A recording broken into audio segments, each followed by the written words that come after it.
पूजा plastic, आपकी रसोई का भरोसेमंद साथी। कंटेनर, मसाला बॉक्स, ट्रे, जग और भी बहुत कुछ। स्वास्थ्य के लिए सुरक्षित टिकाऊ क्वालिटी के साथ पूजा प्लास्टिक, किचन का परफेक्ट पार्टनर। चलिए बढ़ते आगे। इंदौर से खबर है, उपराष्ट्रपति सीपी राधाकृष्णन डेली कॉलेज पहुंचे। अटल फाउंडेशन के कार्यक्रम में शामिल हो रहे हैं और 100वीं जयंती पर, अटल बिहारी वाजपेयी की 100वीं जयंती पर यह कार्यक्रम है। सीधी तस्वीरें आप देख पा रहे हैं। वंदे मातरम का भी वादन यहाँ पर प्रस्तुत करना तय किया है। मैं चाहूंगा कि आप वंदे मातरम प्रस्तुत करें।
भारत माता की वंदे वंदे वंदे।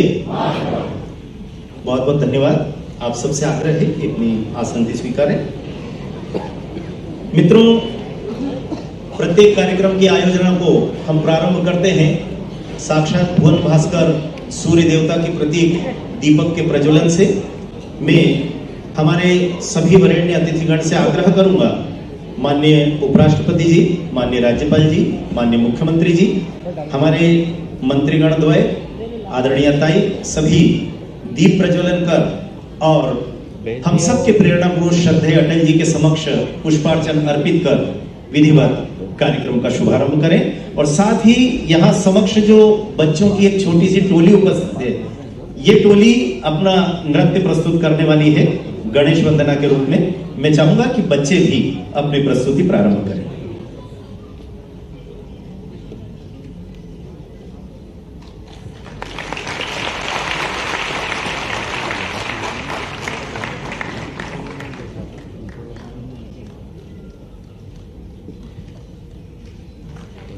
वक्रतुंड महाकाय सूर्यकोटि समप्रभा निर्विघ्नं कुरु मे देव सर्वकार्येषु सर्वदा।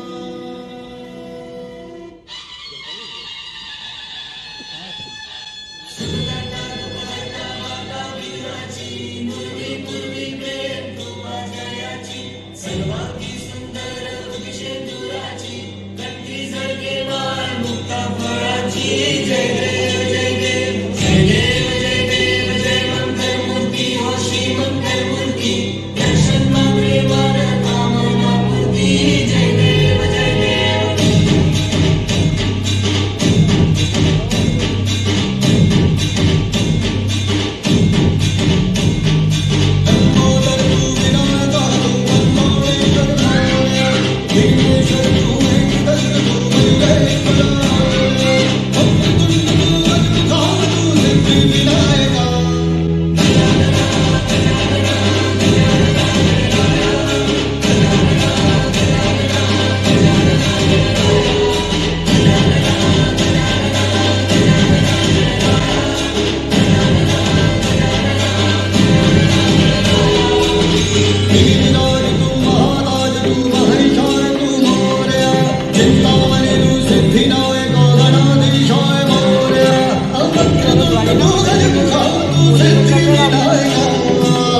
सचमुच आपकी करतल ध्वनि यह संकेत कर रही है कि बाल मन कितना सरल होता है। कई बार हम सब लोगों को लगता होगा कि जिसे हम सुरक्षा घेरा कहते हैं, उसके मध्य आकर के भी नाचने का काम अगर कोई कर सकता है तो वो बच्चे ही कर सकते हैं। और निश्चित तौर पर इन बच्चों की सुंदर प्रस्तुति और देवादिदेव गणेश की वंदना के पश्चात अब क्रम आ रहा है कि सबसे पहले हम आप सबका, हमारे वरेण्य अतिथियों का शब्दों से स्वागत करें।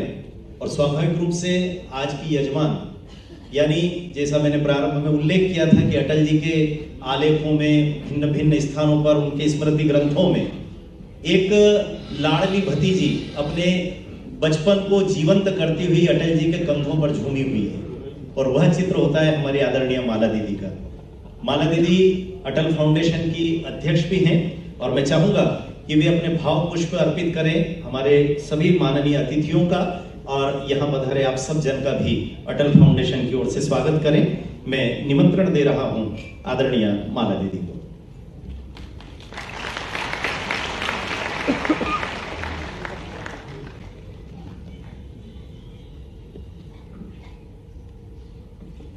नमस्कार।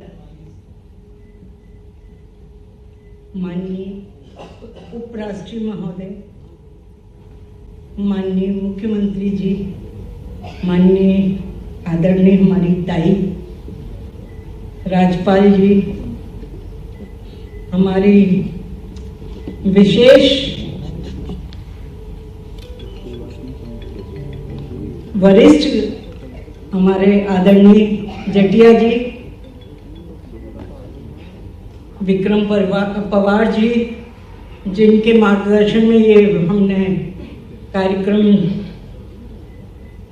शुरू किया, रूपरेखा बनाई, और सभी विधायकगण एवं मंत्रीगण, हमारे सांसद श्री शंकर ललवानी, जिन्होंने मेरी हिम्मत को बहुत बढ़ाया और उनकी प्रेरणा से ही मैं आगे बढ़ी। आप सभी का भारत रत्न श्री अटल बिहारी वाजपेयी की जन्म शताब्दी के अवसर पर अटल फाउंडेशन की ओर से मैं हृदय से स्वागत करती हूँ। आज का समारोह कोई औपचारिक समारोह नहीं है, बल्कि एक पारिवारिक समारोह है। मेरे सहित सभी श्रद्धेय उपराष्ट्रपति जी, माननीय राज्यपाल जी, मुख्यमंत्री, ताई, सभी इस परिवार का अंग है।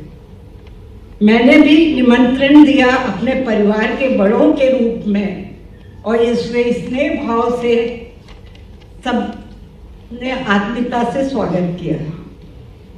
मैं उन सभी का बहुत बहुत स्वागत करती हूँ।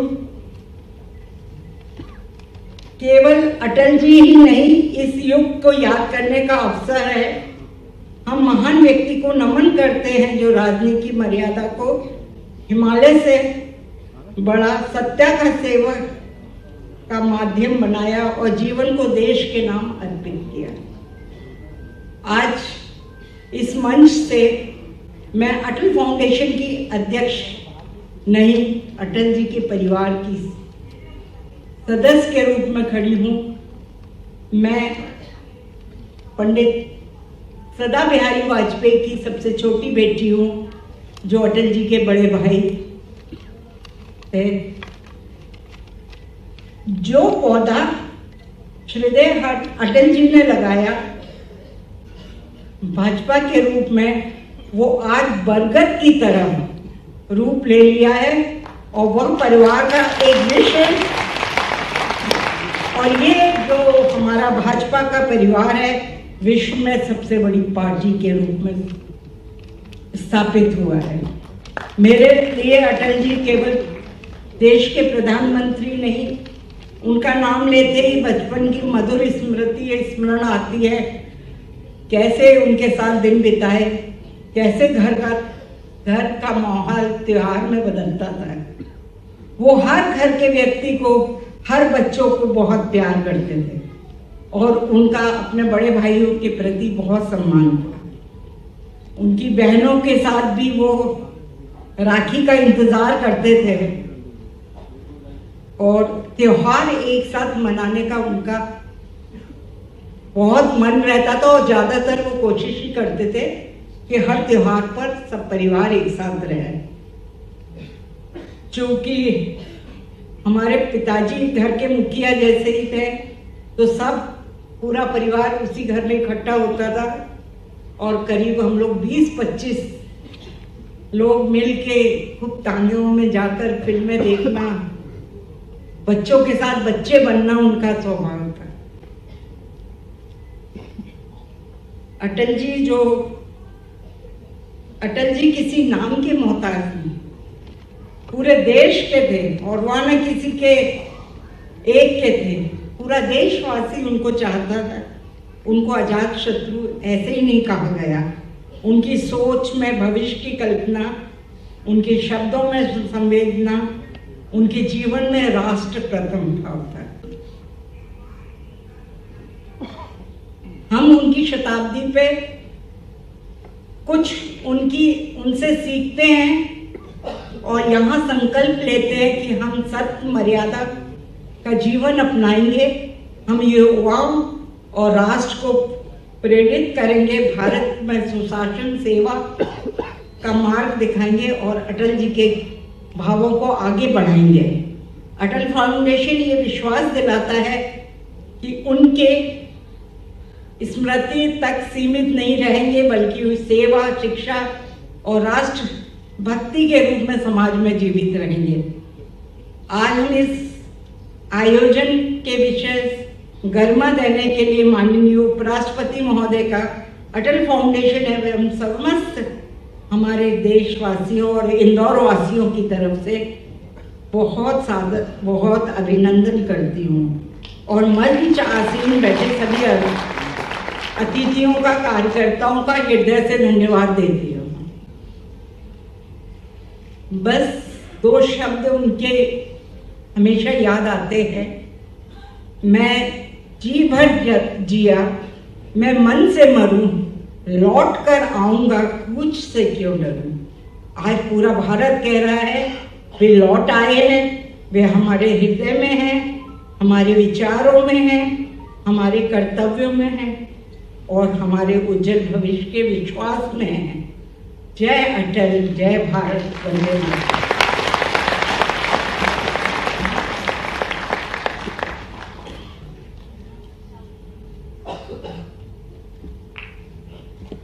धन्यवाद माला दीदी। हम सब समझ सकते हैं कि माला दीदी के लिए अटल जी को स्मरण करना केवल राष्ट्र प्रधान अटल बिहारी वाजपेयी जी को स्मरण करना मात्र नहीं है। जी, माननीय मंत्री श्रीमान तुलसीराम सिलावट जी, माननीय सांसद शंकर ललवानी जी, हम सबकी ताई, आदरणीय ताई, आपका अभिनंदन।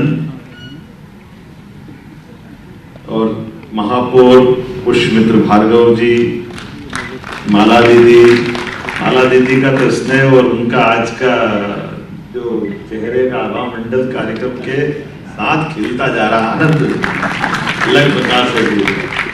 आज सम्मानित होने वाले माननीय सुप्रसिद्ध कविवर और पूर्व विधायक माननीय सत्यनारायण सत्तन जी, डॉक्टर सत्यनारायण जेठिया जी, माननीय जगदाले जी, श्री संजय जगदाले जी, माननीय पराग शुक्ला जी, इस अवसर पर आमंत्रित सभी आगंतुक अतिथिगण,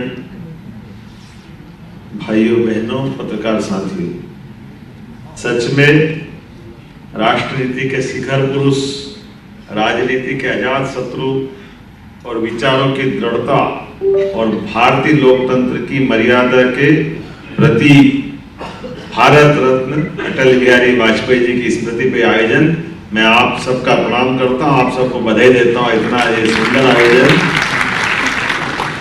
हम सबका सौभाग्य। हम में से अधिकांश लोगों ने अटल जी को देखा भी, नई पीढ़ी के लिए जरूर थोड़ा सा गैप हुआ है, लेकिन सच में एक ऐसा व्यक्तित्व जिसने अपने जीवन के प्रत्येक क्षण में अपनी हर एक जगह यद्यपि प्रारंभ में अटल जी ने अपनी संघ के प्रचारक के रूप में अपने जीवन की खुद की धारा तय की और ये संघ का सौभाग्य, हम सबका सौभाग्य, संघ का 100वां शताब्दी वर्ष भी चल रहा है, तो हमारे प्रचारक को याद करके हम गौरवान्वित भी हो रहे हैं, जिसके लिए हमारे एक अलग एहसास से हम गुजर रहे हैं। और ऐसे भारत माता के चरणों में सत सत नमन करने वाले, अपने जीवन को होम करने वाले अटल जी, जिनने प्रचारक करके तो जीवन में अपना कदम बढ़ाया, लेकिन पत्रकार बन के भी राष्ट्र धर्म पांचजन्य इतने प्रकार से उनने अपने आप को, और लखनऊ से नानाजी देशमुख, ये तीनों ने अपनी जो जिस प्रकार से यात्रा प्रारंभ की है, और अटल जी का उसके बाद का क्रम भी हम सब याद रखें कि अटल जी बाद में जनसंघ के जमाने से जनता पार्टी, भारतीय जनता पार्टी, हर काल हर युग में ऐसा लगता है कि हमारी राजनीतिक यात्रा वाली इस पार्टी में अगर अटल जी का थोड़ा सा स्थान एक तरफ करे तो ऐसा लगता है कि बहुत गेप हो जाएगा, बहुत कमी रह जाएगी। और समान रूप से भारतीय लोकतंत्र के लिए एक ऐसा लोकसभा में बोलने वाला व्यक्तित्व जिसकी दहाड़ से हर प्रधानमंत्री अपने आप में अपने कर्तव्य के प्रति सचेत होता था और मन से तारीफ करता था कि हाँ, हमें गर्व है हमारी इस पार्लियामेंट में अटल बिहारी वाजपेयी जैसा एक ऐसा व्यक्तित्व है जिसके आधार पर दुनिया का सबसे बड़ा लोकतंत्र गौरवान्वित होता है। हमें भी आनंद आता है। अटल जी का नेता प्रतिपक्ष के रूप में लगभग 50 साल तक अपोजिशन में बोलते रहना, ये आज के युग में भी कई लोगों को परामर्श होगा। और खास करके अब बड़ा अटपटा लगेगा, अटल जी को याद करते हैं, लेकिन क्या करें, नेता प्रतिपक्ष की भूमिका का कितना पवित्र पद उन्होंने धारण किया था कि जब जब आवश्यकता पड़ी इस देश को, चाहे बांग्लादेश का युद्ध हो या बाद के किसी और कालक्रम की बात हो, जब भी वो विदेश में गए, भारत माता को सदैव गौरवान्वित किया, लोकतंत्र को सदैव उन्होंने आनंद के साथ पूरे देश को आनंद के हिलोरों में डुबाने का काम किया। और ये बाकी के लिए भी सीख है कि जैसे अटल जी के लिए अभी वो पुरानी बात छोड़ दें, लेकिन छोड़े कैसे। पहली बार संयुक्त राष्ट्र संघ में हिंदी का गुलदस्ता, हिंदी को गौरवान्वित करने का मौका अगर किसी ने दिया है तो अटल बिहारी वाजपेयी जी ने दिया है। अटल जी के जीवन का कितना अलग अलग प्रकार का पक्ष, कोई सोच ही नहीं सकता कि संयुक्त राष्ट्र संघ में हिंदी में कोई बोलेगा, लेकिन अटल जी ने न केवल हिंदी में बोले बल्कि बांग्लादेश के युद्ध में देश की सीमाओं पर लड़ने वाली सेनाओं के मनोबल को बढ़ाने के लिए और देश की प्रधानमंत्री को गौरवान्वित करते हुए साक्षात माँ दुर्गा जगदम्बा के समान शक्ति की आराधना करने वाले उस भाव को जगाते हुए हमारी सेना और पूरे देश का मनोबल बढ़ाया। अब जब उनकी बात करते हैं तो आपातकाल के अंदर ऐसे पवित्र आत्मा और ऐसे लोकतंत्र गला घोटने वाली घटना में भी बगैर संकोच आडवाणी जी के साथ अपनी जो कविताओं के माध्यम से, जिसके बारे में माननीय जेटली जी ने कह ही दिया, मैं दोहराऊंगा तो नहीं, लेकिन आज अपन उसको केवल याद करें, थोड़ा सा आगे बढ़ते थे कि 2 सांसद हो तब भी अपने दल के अंदर, तब भी अपने दल के विचारधारा पे प्रश्न खड़ा हो जाए तो वापस समान रूप से इतनी बड़ी पार्टी को खड़ा कर देना, यह हर एक किसकी बस की बात नहीं है। लेकिन अटल जी और उनके साथ सारे संघ के प्रचारकों के साथ जनता पार्टी से भारतीय जनता पार्टी की यात्रा कष्टकारी भी है। और उस कष्ट के बाद जब राजीव गांधी जी की हत्या हो जाती तब तो और चुनौती होती है। केवल 2 सांसद हमारे बचते हैं, लेकिन चाहे 2 सांसद हो चाहे 100 सांसद हो, अटल जी रहे, हमें इस बात का आनंद है। अटल जी का युग और बदलते दौर में इतने दलों के साथ, 24 दलों के साथ सरकार बना ले और सरकार चलाए, और सरकार चलाने में भी क्या पवित्रता है। एक वोट से भी अगर सरकार के बहुमत के मसले में फैसला हो जाए तो ऐसा लगे जैसे कुछ हुआ ही नहीं। मुझे मालूम है कई सारे विरोध के और पक्ष के नेताओं ने भी कहा, जिसमें चंद्रशेखर भी एक थे, कि कहीं ये एहसास तो करा देते कि ये ऐसा हो रहा तो हम मदद कर देते। लेकिन अटल जी के शब्दों में एहसास होगा कि अगर इस पाप के तरीके से बनाई गई सरकार को तो टीपीए से भी पकड़ना पसंद नहीं करेंगे। इतना पवित्रता का मन का भाव कि सरकार जाए तो चली जाए। सरकार के मामले में जो अपना उनका तरीका है, और 24 दलों के अभी ये कभी कभी कल्पना करते हैं कि ममता जी को तो आज भी कंट्रोल करना मुश्किल है, अटल जी ने सरकार कैसे करी होगी तो आज वो बंगाल का जो धमाल चलता रहता ममता का, वाकई कमाल है। क्या ममता, क्या जयललिता, पता नहीं अटल जी कैसे इनको पूरा पाड़ते होंगे, कमाल ही कर रहे थे, कैसे काम चलता हो।